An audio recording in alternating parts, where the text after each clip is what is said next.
Hello guys, and welcome to today's update. And we're going to be doing a hybrid type of video today. We're going to start off by going over some sea surface temperatures in the Enzo 3.4 region. And then we're going to switch it over to severe weather.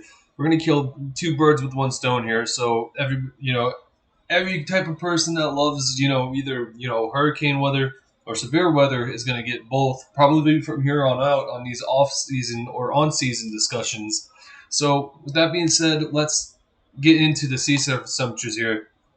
And you can see that, some of these 27s have dissipated off the map near Florida and stuff because we recently had a cold front come through that actually brought some 40s to some of my locations here in Florida, even especially where I live. We were down to like 48 degrees. We live in Central Florida. So, that was a pretty potent cold front that came by and dropped some of these temperatures down on some of these waters here. But as you can see, we're still looking at 26 degrees Celsius, which is still, pretty favorable for tropical cyclone development. If there was something out there in the wind shear, it would be light. And you can see that the cold tongue here is it's creeping its way north. You can see that it's creeping its way north because this little this point here was not here the last time we talked. It was like rounded off here, right below the 27 north line. So that warm tongue is starting to creep its way north as we head out through time. Here in the other regions here, we're looking at some 27s and 28s here in the extreme parts of western and southwestern the Caribbean. We got 26s on the central Caribbean, as well as 27s and 27s and 26 in the eastern. And then you got your typical 26s and 27s here in the western MDR region, which some of these, these 26 lines are getting above the 15 north line as we head out through time. All right, so now we're going to take a look at the whole wide tropics here in the Atlantic. And we can see that some of these, warm anomalies here are finally starting to creep up here in the eastern MDR region. And we're going to continue to see those creep up over the next coming weeks because the trades are going to start calming down. And now we're going to start getting some westerly wind bursts to warm these waters up. So we're going to have to see how long it takes for these waters to get to where they should be. But I think they should be good to go by the time we get to hurricane season, which is obviously June 1st, which, we also start, tropical weather outlooks in 33 days. So we're getting to crunch time here when it comes to hurricane season. And we're going to see how these temperatures react to the westerly wind burst as we head out through time. All right, so now we're going to take a look at the 15-day change. And you can see that in the last 15 days, there seems to be a lot more blues on this map than there are oranges, which it's only 15 days, right? So we got some warming in some areas of the MDR here, which once again we're gonna have to see how this all pans out over the coming weeks because, like I said, westerly wind bursts are gonna start coming in. And, these are going to start warming up a little bit, so we'll see about that. Here in the Enzo region, we can see there's a pretty cool pool here of colder anomalies here. And you guys know that the Enzo 1 and 2 regions are above normal, and that seems to be eroding away now as we head out through time because it was pretty warm in these locations. And now, as you can see, some of these warm anomalies are starting to back off here. So we're just going to have to see how that pans out. And then the Gulf of Mexico, as I said, cold front just came through not long ago. So it probably cooled off the waters here in the northeastern Gulf of Mexico. I mean, obviously, when you see the warm tongue, that's where you're going to see the above average, changes here. So you can clearly see where that change is here on the map. All right, so now we're going to take a look at the Enzo 3.4 region. And so far, this has been staying pretty steadily between negative 0.8 and negative 1 degrees below average. So that's a moderate weak La Nina to a moderate La Nina, so to speak. So right now it's going up a little bit, but it's kind of fluctuating. It's a fluctuation thing. So right now we're at a value of negative 0.947 on the index scale. And I think we've definitely have passed the spring predictability barrier, so there's no doubt in my mind that we're probably going to keep La Nina around for the the next couple of months, so to speak. We're just going to say a couple months from now and see how it looks in late June or July. So count on La Nina to stick around from now until probably late June, early July. We're just going to say that for now. So with that being said, now we're going to take a look at the Verticity Scale here. And as you can see, most of this, vorticity is up in the mid latitudes. That's we're in going on to mid spring here, and that's typical for this time of year. You see that most of the vorticity that's stretched out in the mid latitudes here, where you get the cold fronts and all that. And here is this area here of vorticity that's gonna cause us the severe weather for today and tomorrow. So people here in the Midwest really need to pay attention to this vorticity signature right here, because you can probably be looking at damaging tornadoes. But we'll talk about that here shortly. So you do see some energy down here, but this is the ETSI intertropical convergence zone.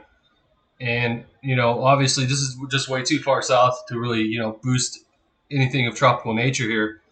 So with that being said, right now we're looking safe and we're good to go. All right, so I'm going to take a look here at the GFS and European here, and we're going to talk about something extratropical that's going to be forming, and then we're also going to be talking about the severe weather here for the next day or two here. And as you can see this front here, it's making its way to the east, and you can see that the precipitation starts to really bubble up here when it gets to the Midwest here in about 36 hours. Obviously, tonight we're going to be looking at severe weather for parts of the Midwest, but tomorrow we got a big, large, moderate risk for severe thunderstorms in some of these areas. And as you can see, once we get to 42 hours, that's when the precipitation really starts to blow up in the GFS. So we're going to have to pay attention to that as we head through time. But here we go.